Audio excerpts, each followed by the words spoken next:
So this is our first episode, and I think you would like to know more about us and our background and where we're from. So what better way to start the podcast off by giving us a backstory of who we are, where we come from, and what brought us to this point in life where we decide that we're going to make a podcast. Man behind the camera, roll the questions. Well, so our journey, I want to know how you made it from Jamaica to here, JP. If you give me a little rundown of how you got here and your feelings so far on being here. Yeah, basically, the long and short of it is that my ex-wife is Swiss, and we decided to move here in an attempt to like save our marriage. It was the last attempt at trying to do counseling, and what I would call an already dissolving marriage, or the marriage has already been broken to a point of no return. But we were willing to give it one last try, and so we decided to move here with our kids after discussion, and so that's how I'm here. I've been living in Switzerland for 5 years now, and so far it's been quite the experience. I think the lessons and the lessons I've learned and the journey that I've been on as an adult, as a man, I would say that Switzerland played a very integral part in that. Where did you move from? We were living in Greece before we were working in a missionary organization, and we lived and worked there for 5 years, Thessaloniki. Cool, man. Lorenzo, you gonna give me or give them? I know your story. I'm not gonna go into that story. Why not? Nah, you can throw me the next question, bro. You can throw me the This question is perspective. on my Just tell us upbringing. when you got to Switzerland. How many years ago? Now, I've been in Switzerland for a long time, and I've been here for 13 years now. Yeah. Sort of a similar but different situation Yeah. than Jermaine. But yeah, Switzerland has taught me so much, and it feels like I grew up here, right? Yeah. It's almost half of my life. Yeah. So I really feel like Swiss, Yeah. as most people would call it. You are Swiss, I would say. And the experiences Yeah. that I've had here, it's uncanny. It's second to none, really, when I think Well, about you've it. definitely got more experience than me and him probably put together in it. Yes, I swear. I guess I'll give my little rundown. I arrived here from Canada, kind of working in the film photography industry in Canada, but my background is tech. Most people in the UK will know me from my engineering background. Mm-hmm. Get to Switzerland, find out real quick that that's not going to work here. They don't respect the arts in Switzerland. This is a 9-to-5 life. Yeah, yeah. So I quickly learned, okay, go back to what you learned, what you know, and went back into the technical side, doing IT consultant for a medical device company. And that's me basically, being here. I think I'm in my 6th year now. Yeah. So Time flies, right? It's amazing. Swear. do you know what? It's So you've true. been here for 6 years. 6 How long have years. we known each other though? Like 4.5, 5 of those? maybe 4 and a half? 5, Nah, yeah. I think it's like 5 years. No, you're right. It's 5 because when Yeah. I moved from Basel, that's when I met you. So yeah. So I've known this man pretty much since I've been in this world. That's nice. And the relationship, the good thing, the relationship, it's still like day one, right? Yeah, Like we could go a month Without w- talking. without talking. yeah. But it keeps, it And stays Keep the saying, same. just one little It's- phone it's call. always the Yo, same, what you right? doing? Nothing. All right, pass by. This, let's go out, let's do that. Yeah. Like, it's just, and it's like I've known him a very long time. And like some of my brethren from London have come over, met him, and they're like, yeah, I feel like I've known him for a long time. I was like, he fits, like he understands, like he gets it, kind of thing. So For real. I think he's an integral part in this relationship because yeah, I yeah, also 'cause- like I've met you through Yeah, exactly. Lorenzo, and I think I've known Lorenzo also for like 3 years. 3 years, yeah. Exactly. So he's been. But I how think do- he's a middleman. that's a question. How do us Jamaicans find each other? Because look, there's 8.5 million people in Switzerland. Yeah, I'm sure there's only a couple of hundred Jamaicans, that's true. and I think we know all of them by I now. think it's coincidence, I would say. It's coincidence, and yes and no, because sometimes coming from Jamaica or anyone else coming from another country, right? When you go to a different country, you tend to be homesick so you try to search for something that you're used to, right? That's You- true. You're still not in you're out of your comfort zone, right? Yeah. Yeah. So you tend to search for whatever it is that you had back home.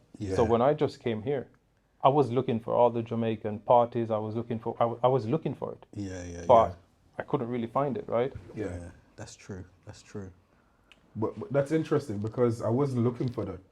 I think I met you from work. Like I started working in your company, and then my bosses were like, "We have a Jamaican working here," and I'm like, "That's not true." I really didn't believe. And then Bro, when I walked yo. into the office, I walked into the office and the first look at this guy's like, "This guy's no rotted Jamaican." My Like, man the was like, "Yo, bro, what are you Lorenzo?" Like, and yeah. It's like, yeah, are you real Jamaican? Like, do you speak the language of like? Yo, listen bro. how he's talking, right? And I see this. Wait, imagine me. I walk into this very light, fair complexion guy with blue grayish eyes. No bother with that, No, bro. Go on. pearly white teeth, the most symmetric face, and best smile, and speaking proper English. Yeah. So my experiences in Greece, a lot of Africans would pose as Jamaicans. In Europe, innit? Yeah. Exactly, or half, or either they have Jamaican heritage, but they're not really born in Jamaica.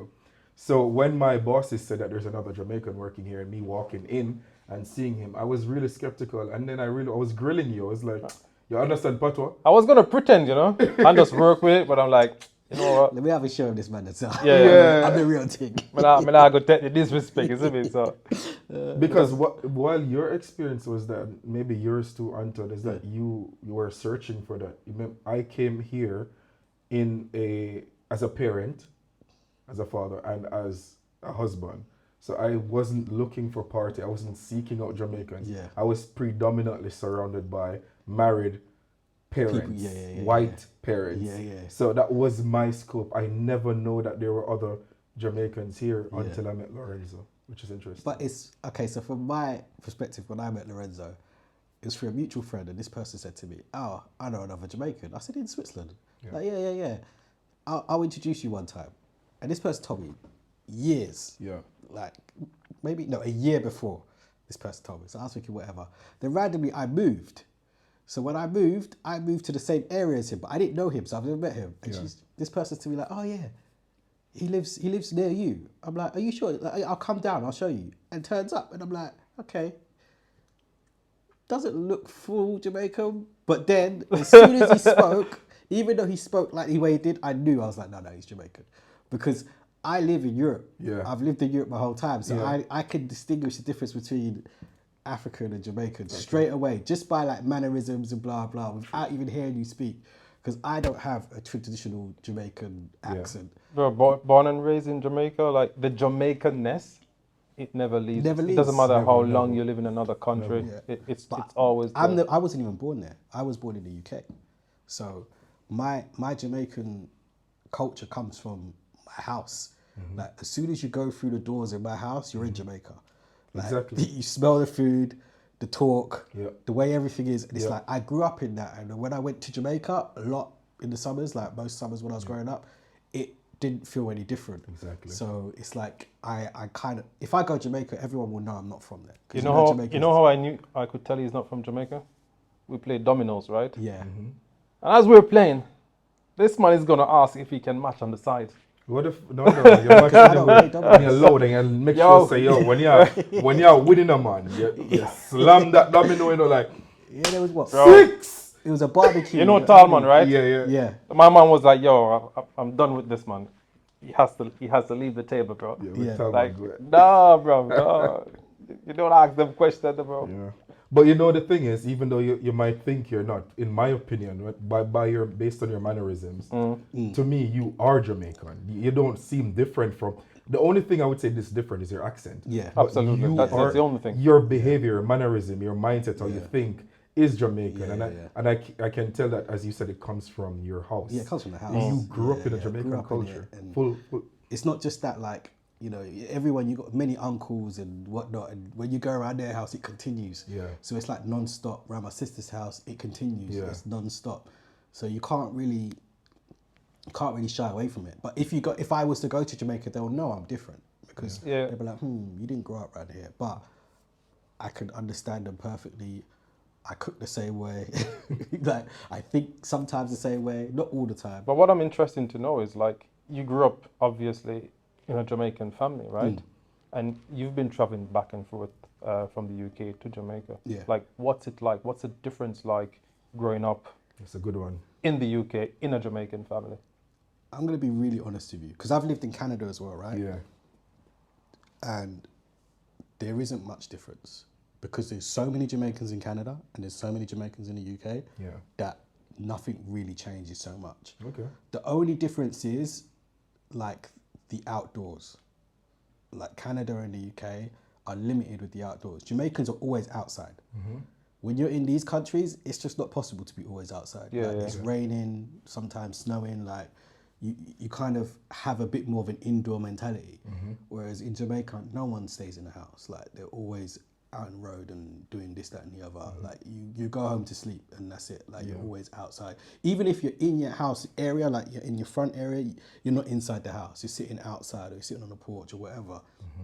That's the only difference I can probably say. Yeah, it's crazy. Like the upbringing in Jamaica, like growing up in Jamaica, it's a unique experience, right? Yeah. It's vibrant and everything. Of course, it comes with its advantages and disadvantages, right? Yeah. For me personally, it was tough. It was hard. Yeah. But this experience, it molded me, right, to be the person I am today, right? And I would never give that up for anything else. Yeah, no, I think we're kind of lucky, because the way we're taught in Jamaica prepares you for everything. Like, if you look at like us as a community, we can go anywhere. There's more Jamaicans outside of Jamaica than there is inside Jamaica, and that's because we've got this adaptable mentality kind of thing. Because everyone knows Jamaica's different. Like, if we were all living there, it'd be a completely different lifestyle. But to carry on like that over there, over here, wouldn't work. So you have to adapt. So Yeah, that's true. Like, growing up in Jamaica is crazy, man. yeah, I remember, I grew up in, my experience is going to be different from yours. We all have a You different probably grew up in the ghetto, in Spanish Town. Yeah. You might want to elaborate on that later. But I grew up in central Jamaica, right, in Clarendon. Even in real country, man. yeah, Even till today, there is no water system, bro. Like, you still need to carry water from from the river, from the gully, yeah. as we call it, to home. And that was like my routine. Like, growing up, you wake up in the morning and you go to the gully, you come back, you go to school, whatever. Even going to primary school, right? Yeah. We had to walk like 45 minutes. Yeah. And that was an everyday thing. But don't you feel like that's what I'm saying? That experience means that coming into Switzerland, because outside of Jamaicans, like every culture that's in Switzerland, always say the same thing. Oh, it's so hard, it's so this, it's so that. But from the way we were grown, we don't see it as a difficulty. Yeah, true that. We just go in there and do what has to be done. Yeah. Yeah. And we have the patience. We don't mind grinding it out. We don't Exactly. mind it being gritty and getting dirty, our hands dirty, and doing what's needed to get the job done. And I think that's our culture. Like, some cultures will come into Switzerland and they're not willing to do what they don't want to do Yeah. to get where they want to get. Yeah. Like, it's hard. You're going up against the most talented people in the world in Yes. Switzerland. This isn't Dubai. Like, like, you're not just going to jump on a plane, pay for a little visa and you're in, and then someone's going to offer you a job. You've got to have something of value here in order to stay. And if you haven't, then you've got to do the hard work until you get something of value. Absolutely. And that's just how the system works. And that's why Jamaicans do well here. Because they're like, okay, cool. If that's what I have to do, if I have to work in a warehouse for 2-3 years, then I'll work in a warehouse 2-3 years. Yeah. I'll build up my CV. And like, there's no, I'm not doing that, that's below me. There's none of that. It's like, we don't care. It's like, if that's the work that needs to be done, then that's the work that needs to be done. Yeah, For me, it's a sense of security. Yeah. That was the first notable thing that I felt growing up, as you said, in the ghetto in Spanish Town. One of the things that marked my life was that when you lived in Spanish Town was so volatile that you never know when things might jump off. And by jumping off, I mean like people dying, gangs fighting, feuding. So there's a center of Spanish Town is where the hot spot, the hub of the gang war is. And if you know anything about that area, you have to pass through that section to get anywhere. That's where the taxis are, that's where the buses are. It's like Bern Harvey or Zurich Harvey. Yeah. It's the center of everything. So there, all the gangs used to fight, and like every day there was a killing. So imagine me going back and forth from home to school. At one point, to be honest, I didn't know I would live to see 21 because so many people would die by a stray bullet. Get caught up in the whole crossfire. So when I moved to Switzerland, one of the notable thing was that it was so safe. Like it felt, I can leave my door open and I can sleep. For some people who doesn't know, Spanish Town used to be the capital of Jamaica back then. What was it called? De la Vega City? Santiago de la Vega. Santiago de la Vega. And for people that don't understand that, Jamaica was originally a Spanish country because they were taken over by the Spanish first. So that's why we have quite close ties with Spanish culture. People don't realize it till they get there, but the Dominicans know because we are very, very similar to the Dominicans. Our food, our lifestyle, the way we like music is very similar. So But funny you say that sense of security. Like I always make a joke to people, like, when people come over or my parents or whatever, and I don't lock the front door. It's like, oh, you don't lock your doors? I'm like, no, Ned Flanders lives next door. Why am I locking the door for? Yeah. Like, you've got nothing to worry about. What's funny is that I used to do that when I just moved here. Yeah. As a matter of fact. But not because I was scared of that anything would happen, but because it was a habit for me. Yeah. Like in Jamaica, you have your grill. The outside there's a grill, there are bars. Then inside there's a door. Then there's a bar again on the inside. So Jamaica, every house in Jamaica is built like a prison. I don't but that's not how it is in everywhere in Clarendon, where I grew up. There's that sense of security. But I felt like I had that growing up. Every house in Jamaica have grill. No, that's not true. Where I grew up, it was like no grill. Now there is. Yeah. But doors were always open. But then again, we grew up in extended families, right? Most of us. So someone is always at home. It's like when you leave, doesn't matter what happens. Someone is always there. Whether you go to church, whatever it is, you go to school, someone is always home. Yeah, but so did I. But at the same time, like most places were just from a St. Catherine, Spanish Town setting. Because your place was bad. There were bars, doors, bars.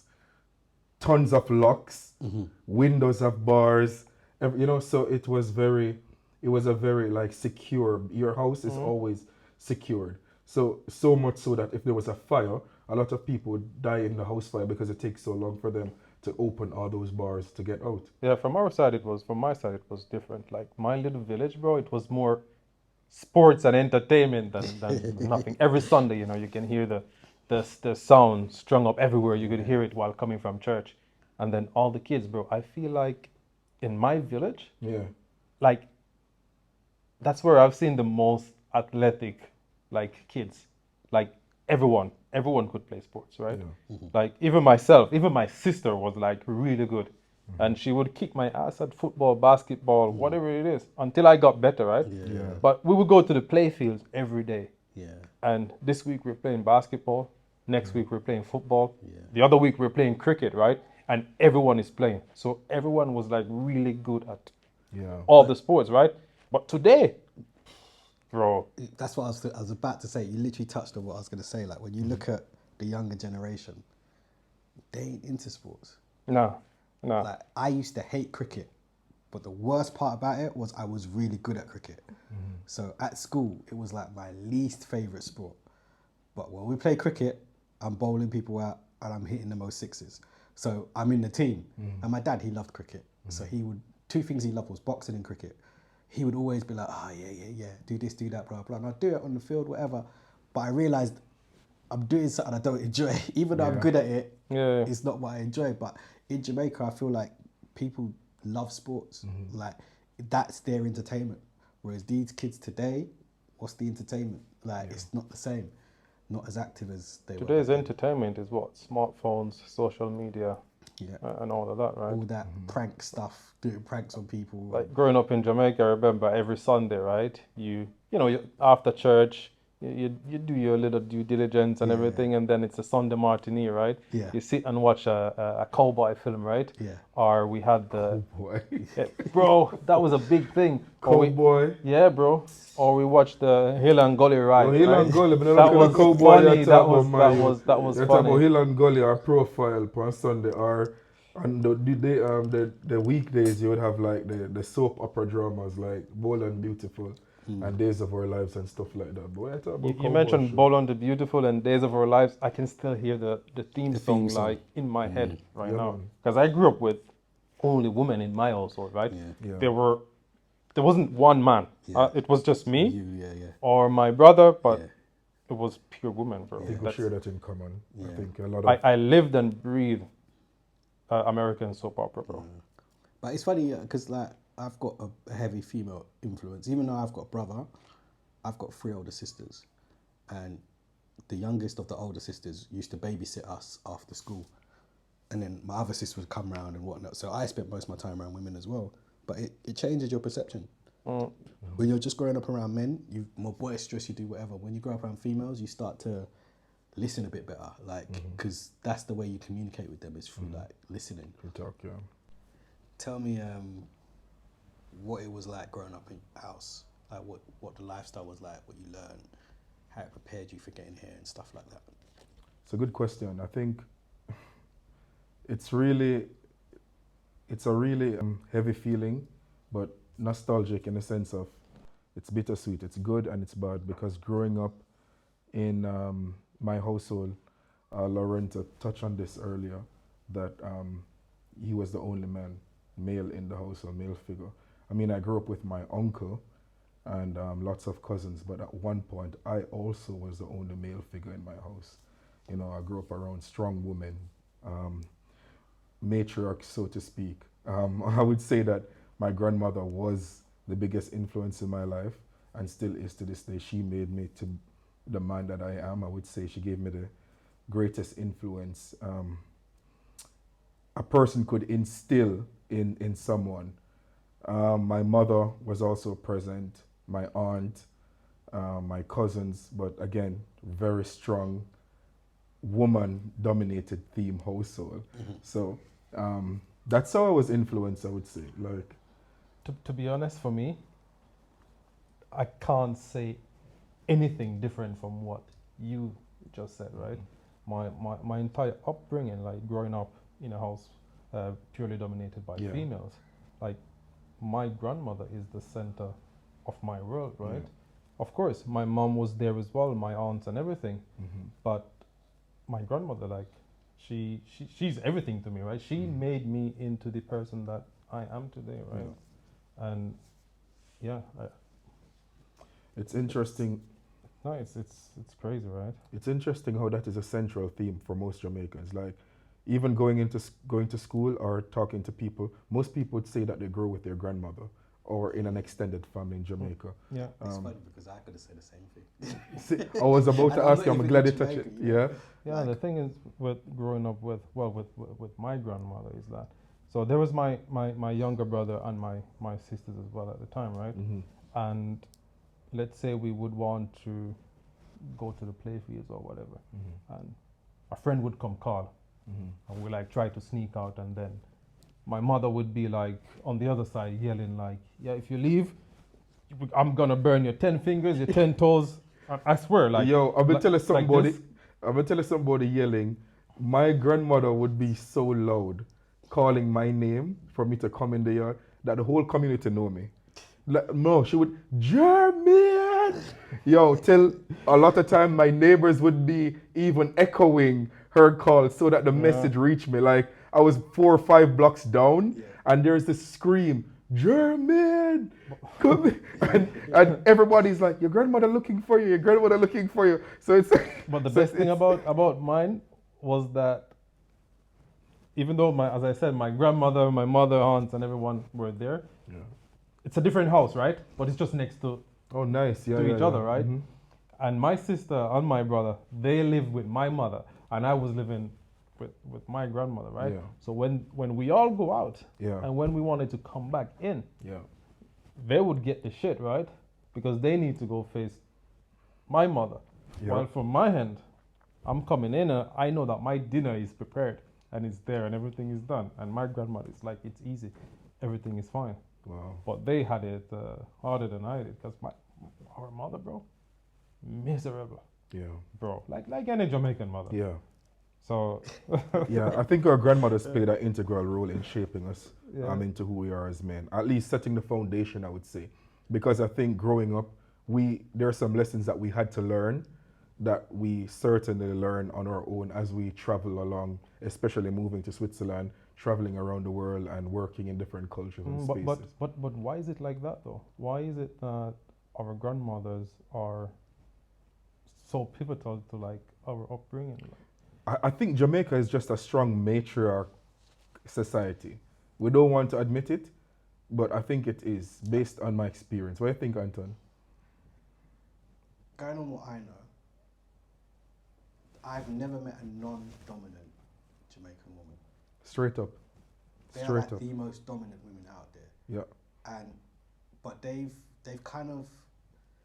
figured out how to balance it in a form where they're dominant, but the man's still a man in the house. Yes. Yes.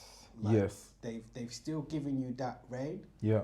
but you mess up, you're gonna Your hear father. about it for the longest while. Yeah, man. Wait till daddy come or Yeah. wait till uncle Wait, come yeah, or exactly. But really, she's pulling the strings. She's Exactly. the one that's in charge. Like, and I mean, I was raised by my mum, my nan, and my sisters.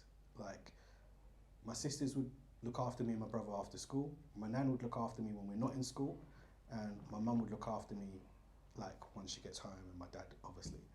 And just from that overall experience, example with my nan, even in the UK, she didn't call in the streets, Anton, Darren, like, she didn't call that, but she would just stand by the door. And just her standing by the door, you know what that means. all the You friends know come. Your mom your looking nan's for you. looking for you. You know what it means. Yeah, like she doesn't even have to speak. No, that's it's the a power. presence, Yeah, yeah. it's the presence. Don't even have to say a word. Doesn't have to shout. She never shouted, never hurt, never hit us, never just stand there and you Yeah. just knew. Jamaican Okay. women have a strong presence, and I said this to my Swiss friends, female friends, because there are I think here in Switzerland, my understanding, I could be wrong, is that women feel like they're somewhat suppressed or oppressed, definitely. somewhat like, because the society is not fair or treats them unfairly in terms of whether it's salary. But I tell them in Jamaica, I never get that feeling that women were somewhat suppressed. Women always had a strong presence in the Jamaican family. Like you said, the man was the head, but the woman pulled the strings. The woman pulled the The strings. woman on. pulled the strings. all So the time. it didn't seem like it was unfair. It's not until I lived here in Switzerland where sometimes I cannot even fully accept the perspective from my female friends that it's unfair for women, because I didn't grow up in a culture where women were saying it's unfair for them. I grew up in a culture where there were strong, dominant women. Like even if you misbehaved as a kid, not at home, Yeah. but wherever on the street, and someone else, Gets another back to you, woman yeah. from another household, saw you misbehaving, That's it. Lick. she's gonna flag you, right? Beat, and then you go And then home. she's gonna tell your parents, and you're gonna and get then more. you're gonna get it again, right? More. You ever get that ever happened to you yet? Yeah. See, that's a typical It's a Jamaican double beating, experience. like, if I was naughty around my nan would, get to me, and then she'd tell my mum, I've got to deal with my mum. And then I've got to deal with my dad as well. Yeah. So it's like, after a while you learn real quick, just don't be naughty. Yeah. Or if you're going to be naughty, don't get caught. And Like, that's the next thing to it. I think these are the experiences that instill discipline Yeah. in us as Jamaicans. Yeah. Really, because we understand authority. But I'm going to be deep, because obviously we all know Jamaica has its crime issues. Yes. What happens there? Like, why do they not fall under? Because every Jamaican I've met that I roll with all have respect. They respect everyone around them. Yeah. They don't go around looking for trouble. But I can't shy away from the fact that you can go to Jamaica and find them bad man. Like 100%. And I'm like, what's the difference? Why didn't you learn the way that we learn? Like, obviously nowadays I could understand because it's a completely different time. But Yeah. we're going back 20 years now. Like, I think I explain it as this to even my friends, my Jamaican friends. I come to understand that there are two Jamaicas. Yeah. There's Jamaica One Love, or the haves as I call them, or the privilege, and that includes the lower middle class to the upper class. Yeah. And then you have the have not, which is the garrison people, the people who are hustling on the streets, the people who are in the nitty gritty of what you would call the so-called dancehall culture. And I think, and this is going to go into my experience, where I grew up in a mix between, I was on borderline ghetto and borderline lower middle class. Yeah. Because in the ghetto, we were considered, where I grew up, we had the biggest house. Yeah.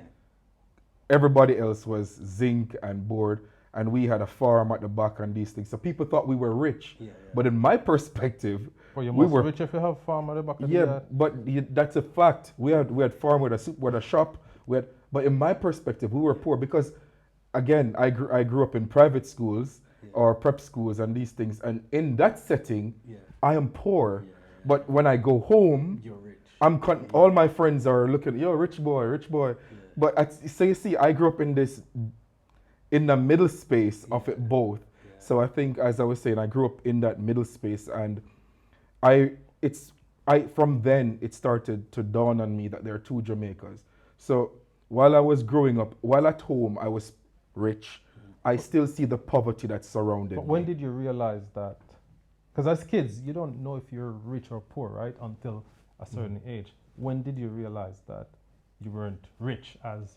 Like I said, from early on, like from the moment I leave preps, from the moment I go to prep school, people are getting dropped in BMW and Volvos and these things. Yeah. Me, I'm taking a taxi and I'm walking through the community to go up to the school. Yeah. Nobody's dropping me off at the school. So I knew that I was part of that percentile of the students that are not well off. Yeah.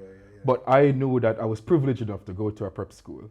But then I'm kind of similar to you because I went to a school that was predominantly Greeks, and I was probably one of maybe 5 Jamaicans in the whole school. So for us, we don't live the way they do. They show their money. Yeah. Like if Jamaicans have money, you don't show it. Like you've learned from a young age, you don't show it.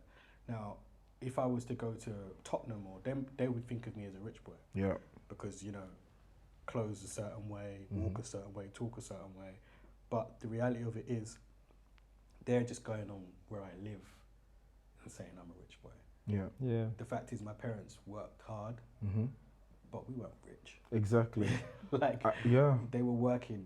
Like, you got to think, just from sisters, gran, looking after us. Like, most of those rich families, the parents come home after work and look after their kids. My parents have to work. Yeah. Do you know what I mean? So they have to get someone to fill in. Exactly. So one gets home, and it's different. Like, and so the reality of that now is, that's the dual Jamaica that I'm talking about in terms of the crime aspect. Because when you grew up in the setting that we have had, you're not rich, but you're not poor. Yeah. The discipline being instilled in you reaches you at a faster rate than what I've seen in my community at home, Yep. where my friends who lived, my neighbors, my friends, they were in a very poor situation, as I said, that when their mom was disciplining them, by the time they reached 12, their moms couldn't talk to them because there was no man in the house. They now become the man. Sometimes they were hustling on the street and already taking care of their mom. So how can mom talk to me when I am the man? Where's dad? So that is the thing. So when you grew up in that mindset of where you have to grow up early in order to survive the streets, that's it. That's the thing. there's no way that you can have the same discipline as somebody that grew up in a surrounding like us. You see, it's like they start already behind the curveball because they have to grow up faster than we had to. Yeah. But that's it. That you've hit it on the, because I never understood it. And look, my big old 38. Like, I never understood it, but you've put it to a perspective now I can understand. Like, I didn't have to go through that. Exactly. I was never the man of the house when my dad was there. Exactly. Do you see what I mean? You didn't have to be. I didn't have to be. Yeah. I'm only the man of the house now Yeah. because I'm not living under my dad's house. Exactly. So it So changes the perspective. yeah. Because now, obviously, I've got experience to know right from wrong. From him, Yeah. you Yeah. have a Yeah. reference point. Yeah. But for these guys, and this is what I come to notice, they don't have a reference point. Yeah. They're learning as they go. Yeah, So if they're being looked up to already at 12 years old, 11 years old, 10 years old for providing money, whether illegally or not, Yeah. then already they're a man. Right, yeah, So they don't know that what they're doing is wrong. Their mom can't correct them because she needs the money. Yeah. And so even though she doesn't want her son to get into a gang, it's like, but I need the money, Yeah. but I know what he's doing is wrong. But I'm gonna Just ask you a don't get question. hurt. Do You you know- feel like that exists here in Switzerland?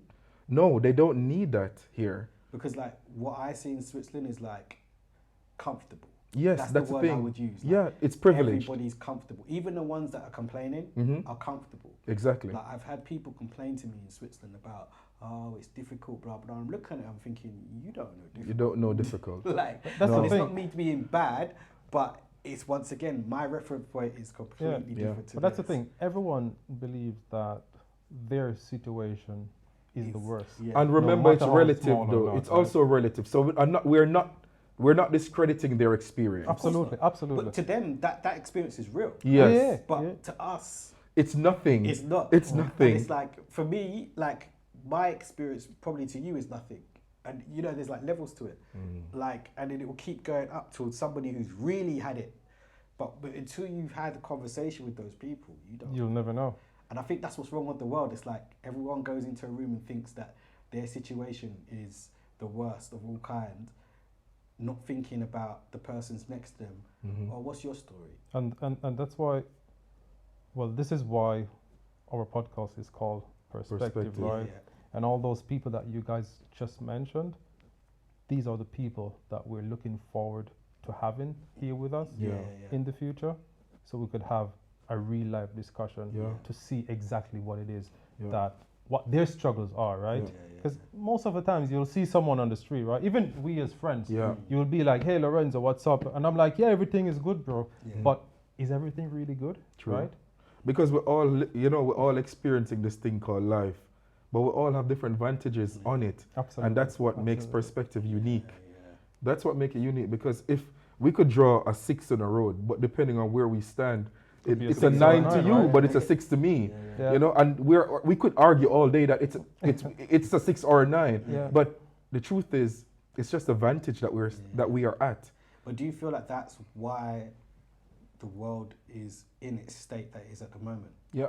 Like Yes. people are not taking into consideration People's vantage. exactly like Yeah. what they see, and like Yeah. they're just saying what they see. Like, Yeah. you know, I mean, we could go into like the whole relationship aspects of Mhm. people struggling in relationships, Mhm. because that's probably the most obvious one where two people have to make it work. Yeah. One person's seen it like this, Mhm. the other person's seen it like that, Mhm. and it's like, oh, who's right? Both of you. Mm. As far as it goes, but no one wants to admit that you're both right. Like, Yeah. Exactly. I've got to be the right one, you're wrong, and then that's how they split. And yeah, I think one of the greatest things I learned as an adult is that truth is not absolute.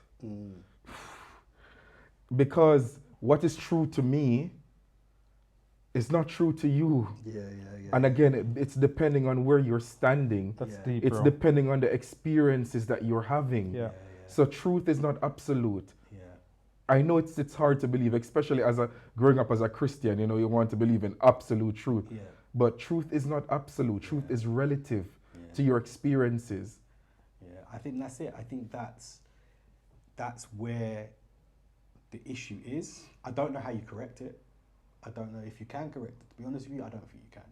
But it's just nice to know that the answer's there. Like there's so much struggle, so much like things going on, and the answer's just simple. Someone's looking at it from their angle, Yeah. and the other person's looking at it from their Yeah. angle, and you're never going to see the same thing. Yeah. Absolutely. But Yeah. I don't know how you fix that. I think you have to have a certain level of That's why we're here. mindset. It's what Lorenzo said. We just want to, you know, the aim is to have different guests Yeah. here from all walks of life, from the CEO to the man who sweep the street, because we all are in this together, but we're having different perspective. We're at a different vantage. And so we want, this is a relatable podcast that you can even share in the comment section, share about what we discussed today, and we're listening. We want to hear your take on it because we're all living this thing called life. So here's me going to ask the question about perspectives on Switzerland. Yeah. Because I have a feeling all of us have the same perspective, Mm-hmm. even though we're different. But I'm going to go with you, JP, first, and then L. We should cut. You can ask Lorenzo first. Let's ask Lorenzo first. All right. Because you've been in Switzerland the longest. Give us your honest perspective on the country. You could compare it to anywhere else in the world if you want, but just your honest perspective. That's a good question. I'm going to drink to that. Yeah, let's drink to that. Let's drink to that, bro. My glass for is real. up. Wait, let me grab my tea. Man behind the screen. Yo. Cheers. Cheers. For real. That's a really good question, right? Yeah. And this leads to culture, as we might mention before. To talk about Swiss culture, though, you need a little bit of history or some historic knowledge, right? Yeah. And I've been here for 13 years, so I know a little bit here and there. And of course, I have my own personal experiences, right? But when you look at the culture in Switzerland, it's very diverse, right? For many reasons. There are 4 different languages. Oh, you hot? No, my mic drop off. So we can take this. My mic drop off. Yeah, but there are 4 different languages to start with, right? You've got French, you've got German, you've got Italian, and people can correct me if I'm wrong, but you've got Romansh, which is spoken by maybe 5%, if not less. Yeah, 4, right? And everyone has a different mindset, a different way of life. Back in the days as well, when you look at Switzerland is divided into many cantons, right? And everyone has their own rules and their own regulations, right? And for me, being here, like, everything works, right?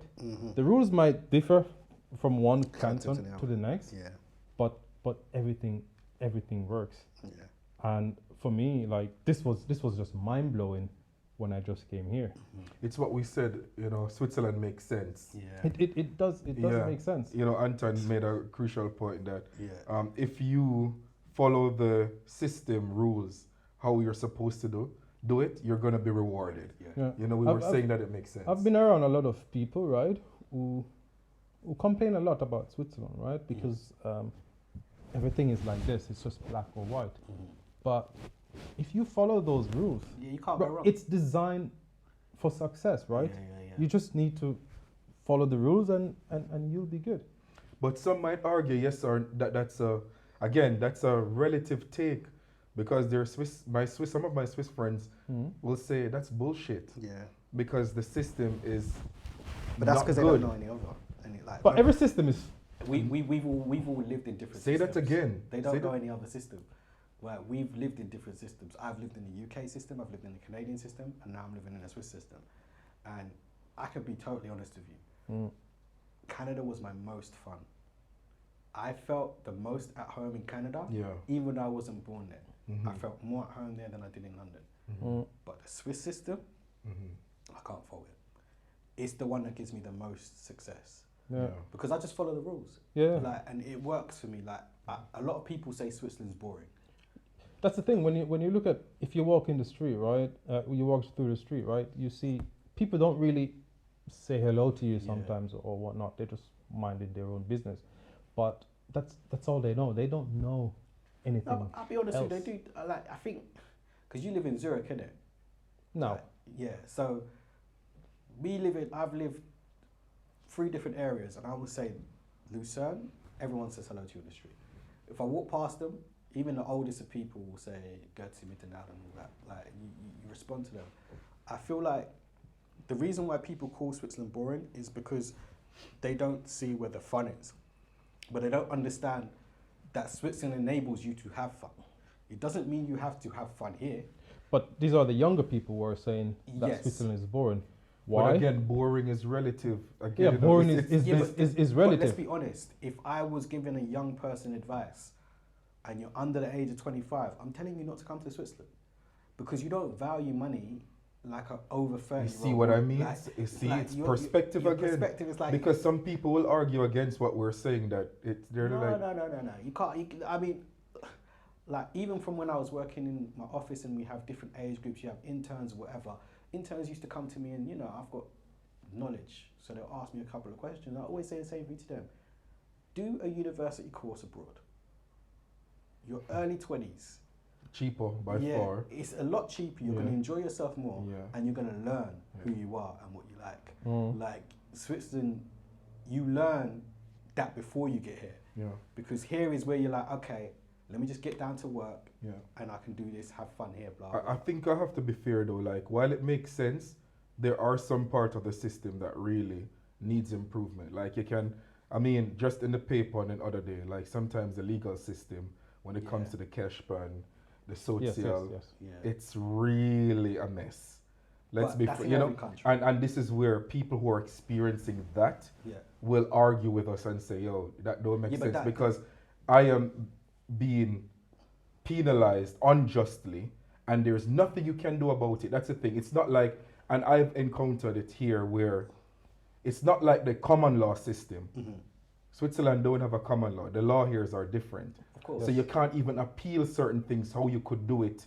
The law is not applicable how it is applicable in England or Yeah. Jamaica. Yes. So that is, so I will agree with my friends on that, where sometimes you just suffer unjust or unjustly. I'm gonna be the devil's advocate. You suffer unjustly, really. There's And there's nothing sometimes you can do. And even if you win, they want to brush it under the rug because they don't want to be like, Yeah. they don't want the thing to load up on them. But I'm gonna play devil advocate, because name a country in the world where that's different. US. No, it's not. How? Yeah, you know why? You know why I say it's different in the US? Because the legal system there is like blood in water with sharks. Everybody wants a piece of money. They Yeah, they will find a case for you in every situation. Of that's course. winnable. But we're taking it from the perspective of like it will still happen there. The difference is like in Switzerland, there's no go around, there's no back door, there's no nothing. It's just this is the way it is. Yeah, it's set straight and Yeah. fast, but sometimes that can work to the detriment of the person in the right at the moment. That's what I'm saying. That's the Yeah, I that's the get that. perspective Yeah, I they're get arguing that. it from. So if you're in the right, there's no quick way through. You have to just go have to to the back of the line and wait. your turn. Yeah. But take that into consideration, right? Because Like, it's like, shut up and wait. you got to take into consideration that there's some bad-minded people out there. Yeah. There's people that are going to do things and say they didn't do it. And the Swiss system, that can't run.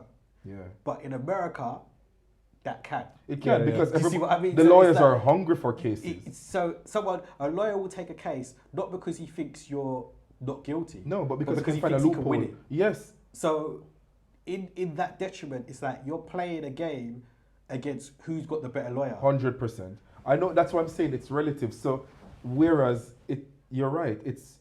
It's made for success, but there is no shortcut to it. And I think what people feel the injustice is that, again, it's like if you are right and you know you're right and it's clear that you're right, it's still like take a ticket and go to the back of the I line. get that, Mhm.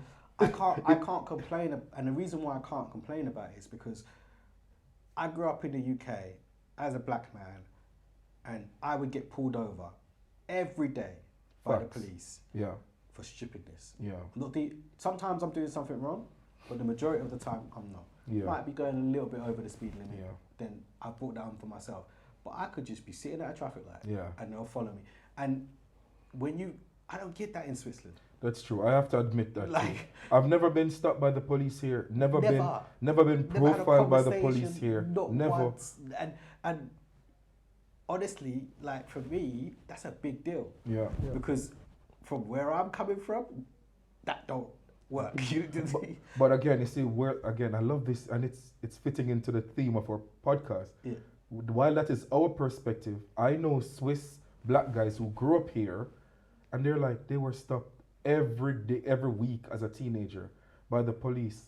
Yeah, seriously. One of my neighbors, he's from Senegal. He grew up here from 6, learned the language, went to school, and he was stopped every week. It's just unlucky. Every maybe. week. No, I don't think he's unlucky. I think he was not telling the full story. No. All right. Maybe I am the one exaggerating, but he said he was stopped often. No, I'm not saying you're not telling the story. I think No. Maybe I am exaggerating because sometimes it's like Chinese telephone. Yeah, you hear something. Maybe he said he was stopped often, frequently, and I hear every week. So you put some curry. Yeah, but they don't. Yeah, man, definitely. But he said, but the point is, when I told him I was not stuck. 5 years. Yeah. Never been stopped by the police, never been profiled, never been pulled over, never been searched. Yeah. Because I don't give them a reason to. But this it. guy who speaks fluent Swiss German, I don't. He grew up here and he's like, no, I've been stopped very often. Yeah, but you see, I'm going to be... And he's working in a good job too. I'm going to be totally honest with you, and this is what I think happens. I think when you live in a country and you've grown up in a country, you know how to toe the line. So you know how to walk on the line of, I'm not doing something illegal, but I'm close. And that will draw attention to you. And like, if you're comfortable, I could use this argument in the UK. Yeah. I could say, I was drawing the attention to myself. Yeah. I went out and bought because a you're flash comfortable, car. it's your country. Yeah, but I knew by buying a flash car, it's going to give them reason to pull me over. Okay. Now, I think that's wrong. Me too. Because I could buy a flash car in Switzerland and they won't even bat an eyelid. Yeah. Like the first time I'm driving in a flash car around here and I'm driving past the police, I'm like, oh shit, are they gonna? They didn't even look. They didn't even recognize me. I was like, that was weird. Maybe they think you're a footballer or something. No, because the thing is, like the wealth here is normal. If you understand what I'm saying, we're talking about a minimum wage of 4,000. Equally distributed, so to speak. 4,000 a month is minimum wage. Yeah. And Swiss people say, but you can't survive on that. I'm like, no, you can't survive on that because you're thinking like this.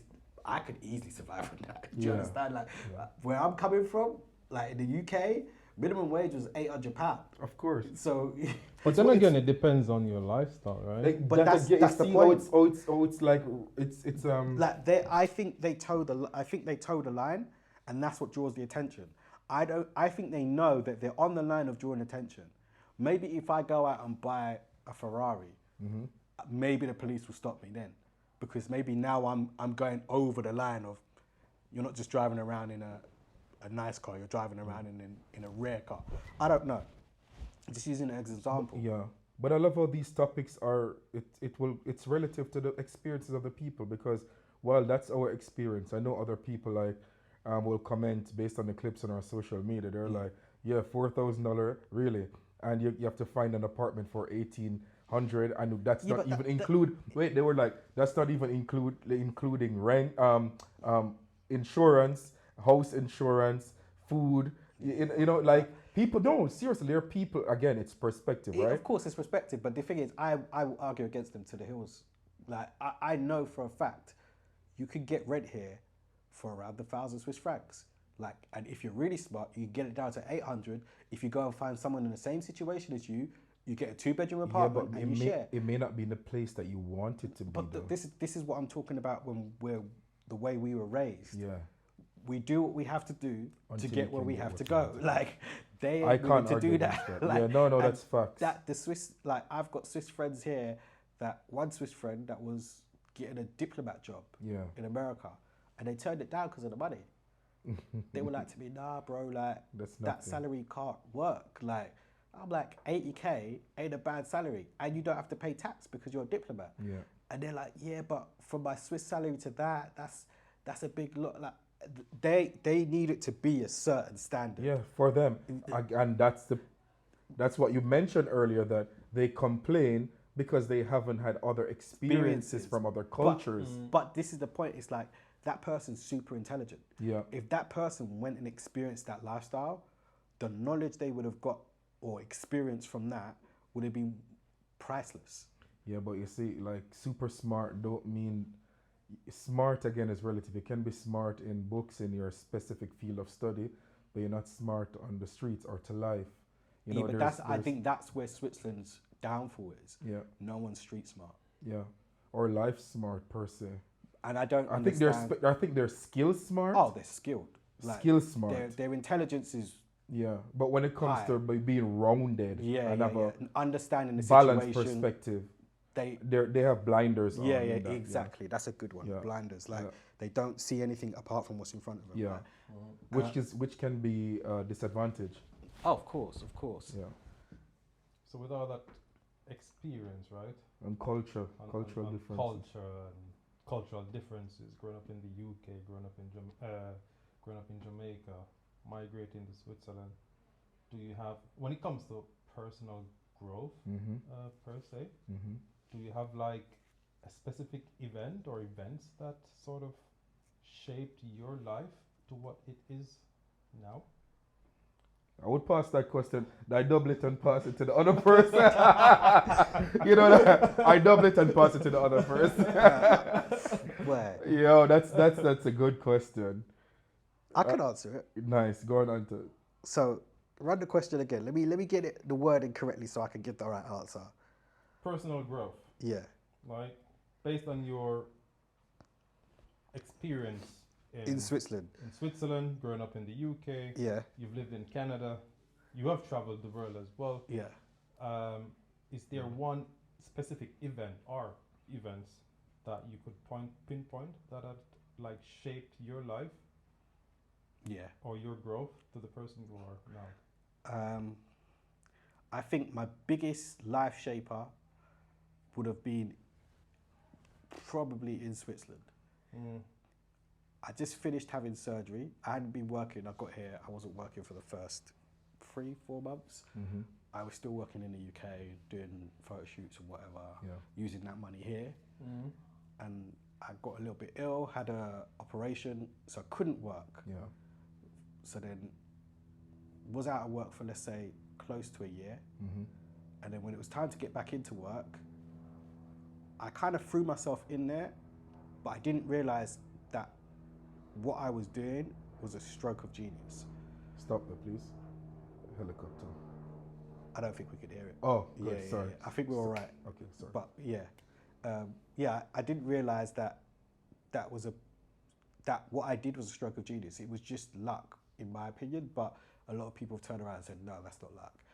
And I was doing some work in a pharmaceutical company just as a temp, and I was only supposed to be there for a week. Yeah. And then they had to shut it down because the product wasn't ready. So they're like, product's not ready, so unfortunately we don't need you guys, we'll pay you for the week, but you can just go home and do whatever. Now this person who had given me the temp work, they were from America. So I asked him, I said, so what are you doing? And he goes, probably nothing, I'll just stay here to my flight. I said, well, you paid for me, why don't I show you around Switzerland? Now, I didn't know this was going to be what got me my job. I was just being nice. I just felt for the guy. I'm like, you just traveled all the way from America. Like, what, you're just going to sit in your hotel room all day doing nothing? At least I know Switzerland. I've been here. Yeah, I can show you around kind of thing. Yeah. So showed him around, went a couple of places, Lucerne, ate. Ended up getting on really, really well with him. Gave him my WhatsApp, obviously. Didn't think anything of it. Within 3 weeks, he sends me a message saying, how would you like to work for me? So good. And I was just like, of course, man, because I'm out of work. You know, I haven't worked for a year. Do you know what I mean? I've only applied for a handful of jobs because I've been out of work and I need to get my CV up. I'm like, of course, man. Like, when do you need me? He goes, I'm gonna send you over some documentations and I'm gonna fly you to America next week if you're up for it. I said, yeah, sure. Just a quick one. My boss is gonna want to meet you. He's gonna come and take you out for a meal. So his boss flies in for America, takes me out for a meal. We get on really well, and then the next day they send me through the contract, and then 3 days later, I'm flying to America. And it doesn't dawn on you in a time because you're doing it. Yeah. But when I look back at it, I'm like, you see that, Anton? Just being you and saying, let's go out and do this. Yes. Making the best out of a bad situation by just offering something kind can get you a long way in life. Yeah. Sometimes there's some simple sequences that lead us to our destination where we need to go in life, that it's, when you think about it, I've heard it on social media already too, like it seems like it's a coincidence. Like but it was meant to be. It was meant to be, but it was a test. Yeah. It was a test to see what's your answer going to be. Mm-hmm. Because I could have just been like, nah, let's go home, free money. Yeah. But I wasn't thinking about the money. I was Exactly. thinking about him. I was like, yo, what you going to do? Like, I'm used to this, but you're in outside. And that's like a lesson that I try and teach everyone. I'm like, think about the other person and advise them correctly, because you don't know how it might impact you. Yeah. Like there's bad-minded people in the world, so Yeah, yeah. it can go against you. can't But get- there are some good people in the world. Facts. what I mean? That's facts. So, like, That's facts, bro. you go through life thinking everyone's bad-minded, then you're always going to be in a situation. That's And don't facts. get me wrong, people are going to try and take advantage, but you know when you're being taken advantage of. It's pretty obvious. Sometimes. Yeah, you can have moments where you don't see it, but the signs were there. Yeah. They were there, but we ignore. Yes, they were there, but you still couldn't see it, and this goes into my experience. I think like I learned, and I knew this from Jamaica, because in Jamaica we say, yo, if you want to know who your real friends are, lay down a road and play dead. And you see who will step. No, seriously. I know. And I think I experienced that in a different way over the last 7 years, from when my marriage was dissolving to divorce to now. Like, I see the switch in people. Bro, people will switch on you and then slander you Yeah, of course. But they're and waiting make for you that. the villain They're waiting for that. so that they can come out good. And people will buy that story because you are living a life that it's not hidden, especially in the Christian community. You see, if you're living a life that is, like open and it doesn't seem to sit right with the religious practices, you're immediately labeled as a bad guy. And they're not seeing that at least you're being honest and you're trying your best to really grow and evolve as a person. They're not seeing that, They just want you to pretend and look good. They don't want you to be good. Yeah. They want you to look good. They just don't want you doing better than So them, that's what I mean. So once the people that will buy the slander about you and the lies about you are the people who don't understand the difference with looking good and actually being good. Yeah. Because you can decide that, listen, I'm going to live my truth. Yeah. And that's honest. And if we're real Christians, the Bible, my grandmother drilled this into my mind. Yeah. God desires the truth in the inward part. Yeah. God don't want a liar. Yeah. So live your truth. Yeah. Don't live what your pastor or church wants to. Live your truth. Yeah. Because in Jamaica, we also say you can't beat a trying man. Yeah. If a man a try, don't knock him. Yeah. Just help him up. Yeah. And so what I've realized is that I've seen people switch up real fast. Yeah. Especially after my divorce, after the separation. I've seen people switch up, bro. People that you thought were your friends. But were they from your partner's side or your side? Both. Some from both, but mostly from her side. Yeah. But even friends that I've developed along the way in that community. I've seen people like, yo, I'm going to pray if I should be your friend. Pray and ask God if I should be. Really? Like, what the fuck? Someone said that. Yes, they're going to pray and ask God if they should be my... I see people switch up. Yeah. Like, But then the thing it's is, crazy. And my grandmother always say a thing to me. Time yeah. reveals all. Yeah. And I'm going to tell them, no. Time Longer than is going to make people come back and say, I'm sorry. Because they're going to realize who was the liar and who was telling the truth. Yeah. But I'm telling you, I've never known that people could switch up on you so fast. But Like, I've always had, and I'll tell you how I know, yeah? It's going back to my theory of the whole learning how to play snakes and ladders. Like, everyone's playing snakes and ladders. yeah. But that's the thing. I didn't know that because I wasn't playing a game. I was just living. No, but that's the thing. You're playing snakes and ladders as an honest man. Yeah. You're not trying to be a snake. You're just trying to Exactly. climb the ladder.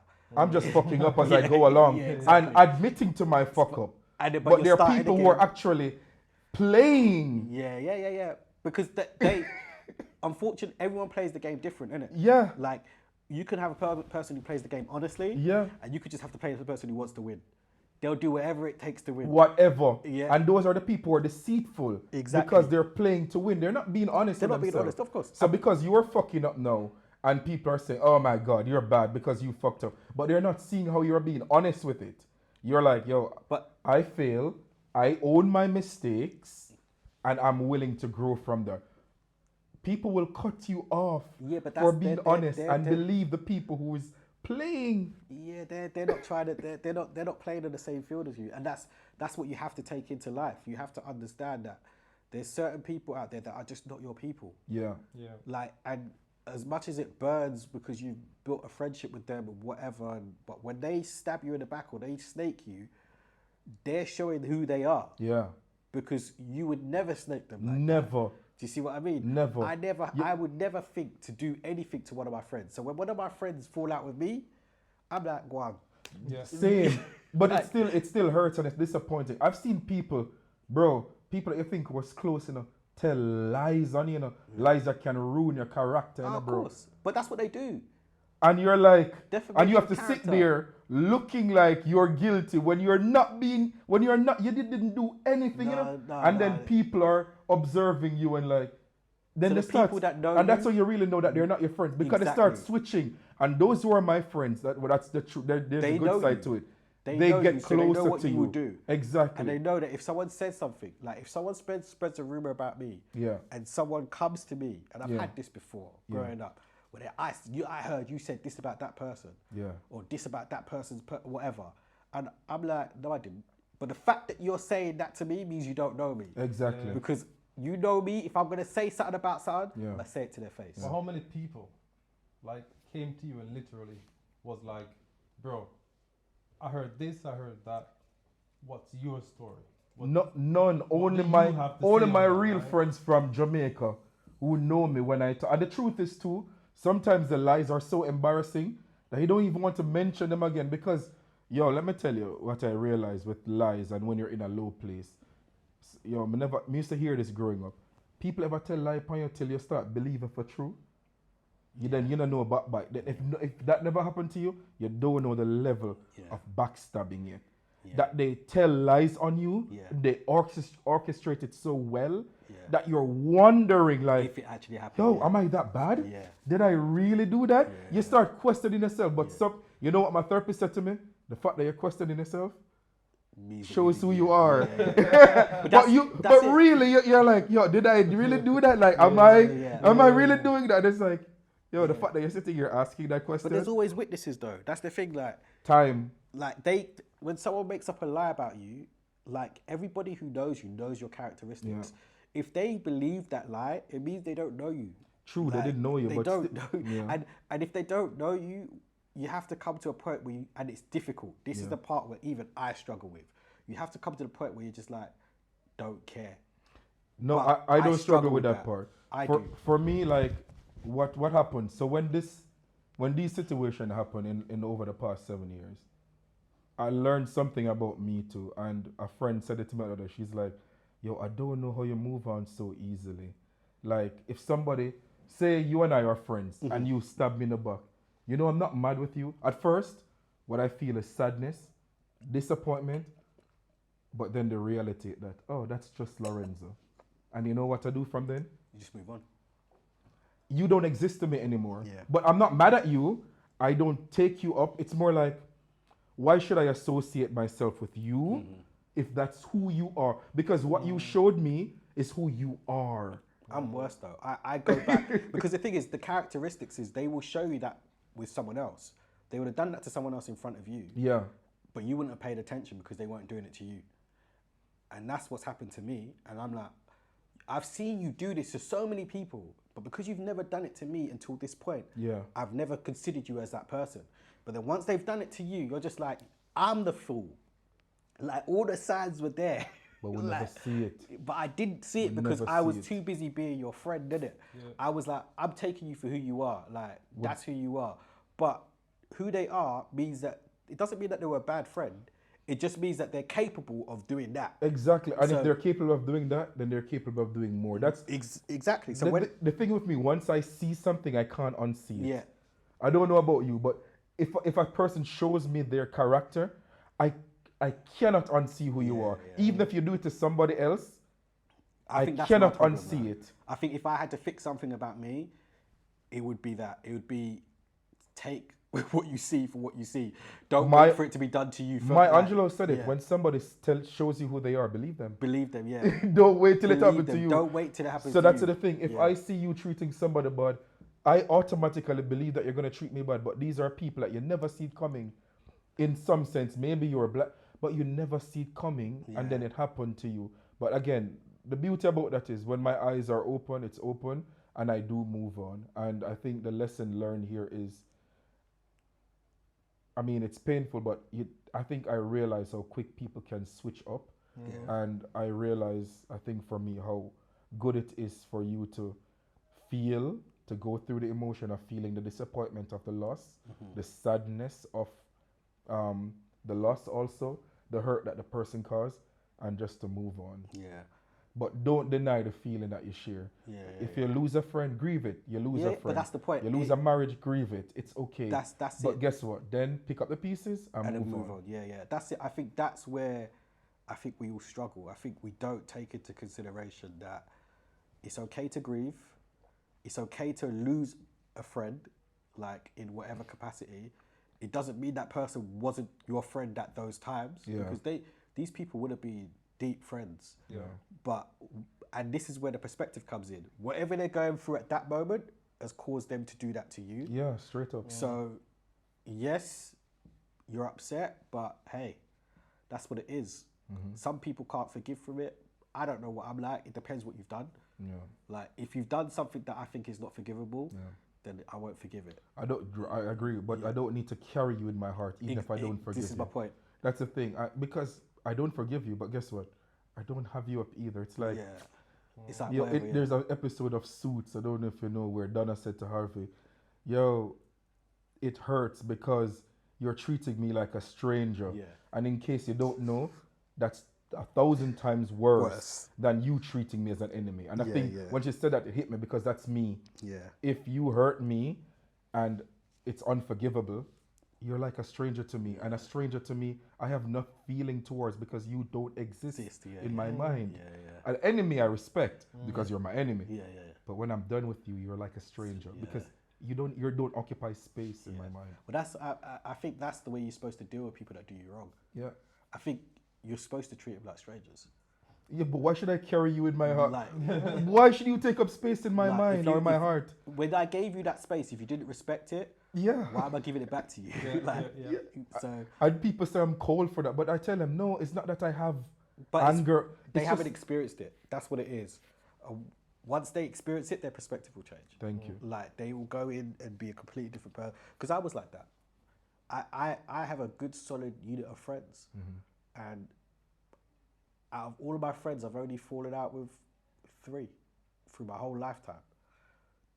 So I know I'm not the problem. Do you know what I mean? Like, I know I'm not the problem. If it was like 20, I would have to go and start seeking professional help. Like, I'd have to be like a man about some it. might say 3 is a big number. Yeah, 3 could be a big number, but 3 at age of 38 means, I'm messing with though. But it's true. It could be 3 from 5, right?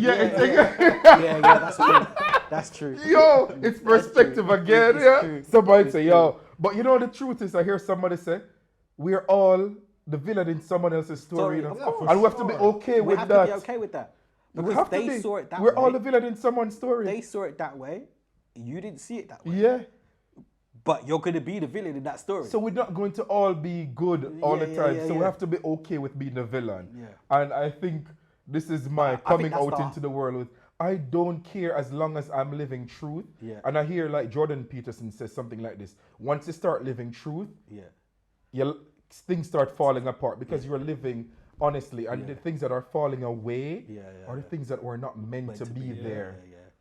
Like Ziggy Marley said, you have to be true to yourself, right? You have to be true. Because at the end of the day, whether you do or you don't, you're bad.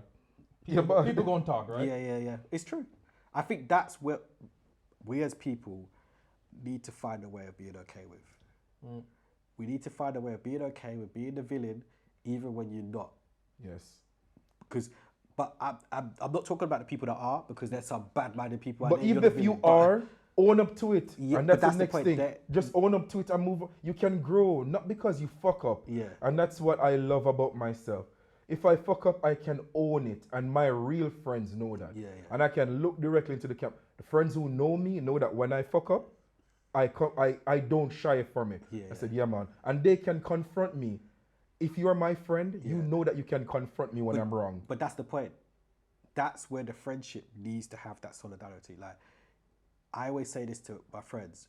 If one of my friends are doing something that shouldn't be doing, I have a conversation with them. Yeah. Straight up. And they do the same for me.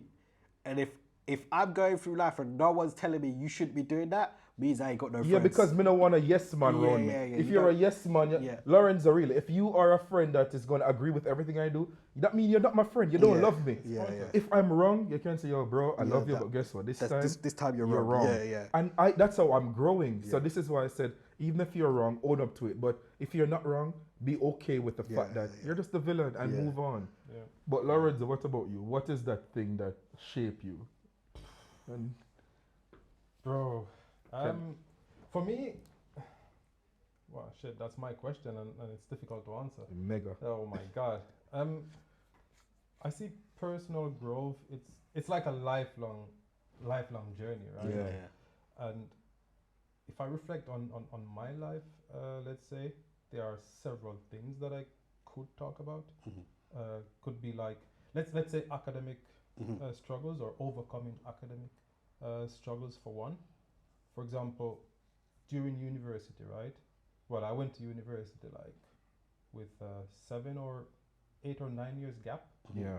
And while there, I realized that my peers were able to grasp like certain things like easy. Easy. And I was struggling. Yeah. Of course, nobody knew that I was struggling, but I was struggling because for one, I was already working, right? Yeah. And the job that I had, I was just packing boxes all day, every day. Yeah. I didn't have to do any problem solving, no analytical thinking. Yeah. It was just pure physical, right? Yeah. So through university, especially during the first year, I struggled like a lot. Yeah. But how that impacted my life is that I learned how to prioritize things. Yeah. I learned how to stay consistent Yes. because that helped me a lot. But I think most importantly, I learned how to ask for help, right? Because I had to seek help here and there. But I think asking for help, it's been swept under the rug quite often. And I think you saying that is a big man thing. Absolutely. Because a lot of people don't realize that the strongest thing you can do is ask for help. And I learned that from reading one of my children's book. And it's a bedtime story. And I recommend it for people. Like it's called I don't remember right now, but it's really a good. The horse, the mole, and the fox, the boy, the something, Yeah, the I boy. forgot what you're talking It's about. really good. This book, yo, bro. No, but You asking for saying help- that, I have so much respect for you. Absolutely. Asking for help, I think it's been swept under the rug. It's been swept under the rug for too long. But do you think that's a man thing? It's Because it could I be a find lot, right? It could be a man thing. It could be a cultural thing. It could be. I think men struggle with asking for help. Yeah. I think that's something that we don't do because we think it's not manly. But how do you learn unless you ask for help? Because Okay. I've learned the hard way, right? Yeah. And whether it's at work, whether it is at school, whether it is in your personal life, if you have that opportunity to ask someone for help, I think it's a people thing. I think if you ask for help, and I'm thinking personally, especially I'm thinking now a corporate setting. I don't know what the hell I'm doing. I start a new project and I feel like I'm in over my head. And to go back to my boss to ask for clarity again, or to my manager, or to the CEO or somebody, it's like you feel like they are gonna now view you as incompetent. Is that it? that's the thing. We feel like we are being constantly judged, right? Yeah. And this is the wrong. But is that a mindset reality to or have. not? It's not. If we ask for help, I think it's a reality. are we being considered as incompetent, or Or are we being seen as, yo, that's so brave of it. I No want one to sees mentor. it as brave. Exactly. But the point is, why do we care what people see? Because it affects our future, our career. No, but what's important is you learn. Because once you've learned it, you don't have to ask for help again. True. So I think we have to switch our mind into a perspective where, okay, I'm going to ask for help, but I'm going to listen, so I only have to ask once. Like, Yeah, I agree. But even sometimes when you listen, you don't. It's like Lorenzo, you don't always get it from the first time or the second or the third. That's And true. I think the thing is, we are not patient enough. Going back to what we said way in the beginning about perspective and why there are wars and stuff, we're just not patient enough to meet people where they are. We always think that they should be where we are. Yeah. Like I'm yet. You know what I long to see happening? Mentorship. Yeah.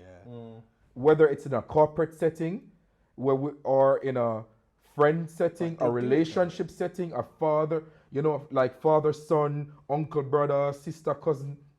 There's no mentorship. There's no one teaching or setting precedents for those who are following us. I don't see boss anymore bringing up people to take over.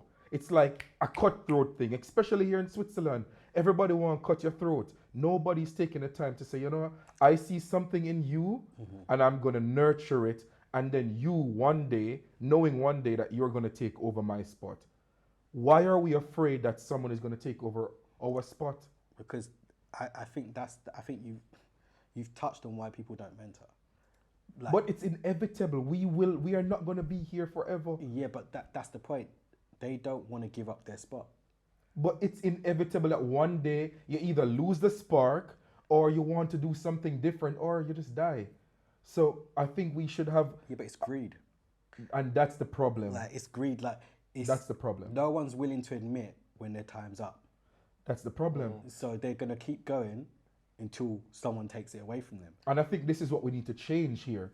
If you want to see real development and growth in your business, be the boss who develop talent, knowing that one day the person you're developing is going to take over from you. And it's not a bad thing. That's actually, I think that one of my favorite mentors said to me, the greatest success of a leader is somebody who raised someone to take over his job. That's how you know you have succeeded as a leader. But then, this is the thing, right? And I'm playing devil's advocate. I know we haven't got much time left, but it'll be one of the last things I say. I think the reason why we don't see that is because the people who are mentoring you don't own what they're mentoring you to do. Like, But should if it it's matter? your company, Should it matter? it's not should it matter, it's just the way it is. If it's your company, you training someone to take over benefits you because you have more free time to do what you need to do. But if it's not your company, you training someone to take over from you means you ain't gonna eat because But this is where I'm gonna beg to differ, which again we can even ask you to comment. What do you think should happen? Like, do you think that this is a situation where we need more mentoring in a corporate setting, or do you think that it should remain how it is, competitive? Because as Anton said, you need to eat food. I'm of the belief that your time will expire no matter whether it's your company or not. What you should do is to work hard to ensure that when you're at the top, you make use of that opportunity, but to develop talent under you to come and succeed you. I think that is a proper way. That's a cycle of life. That's how nature works. So why we can't work as nature? Why we can't, create a system that flourishes? People will feel appreciated when they're mentored. That's how I see it. If you, just like your story that you said, the fact that you took interest in somebody else, they took interest in you. I agree with you. You see what I mean? Business idea, but I won't say it on camera. Yes. Yo, business idea. Thank you for joining us. I'm not gonna say anything. Like these are the to this question or to this topic. Yeah. Like, guys, please do throw your take under the comment. Yeah, man. section. Comment. Like, we would like to see your take. And we promise to engage as well. Yeah, we're going to promise engage to you because this is a topic, as I said, it's a podcast that it seeks to engage you where you are. We want to hear your vantage on the circumstances that we're discussing. And if you have topics that you want to share, please throw them out there. And if you have guests you want to see, also throw them out there. So it has come to the end of our first episode of Per-spec-tiv. I'm your host, JP. Lorenzo. And Anton behind the camera. And until next time, see you again. Take care. Vantage check, rum check, mind